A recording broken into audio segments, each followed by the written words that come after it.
نوح علیہ السلام جب نبی کریم صلی اللہ علیہ وسلم فرماتے ہیں کہ ان نوحا نبی اللہ، نوح علیہ السلام اللہ کے پیغمبر، جب ان کو حضرتہ الوفات، ان کی وفات کا وقت آ گیا،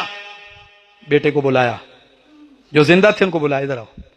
کہنے لگے دو باتوں کی وصیت کرتا ہوں، کرنے کے ہیں دو کام، اور دو چیزوں سے اپنے آپ کو بچائے رکھنا۔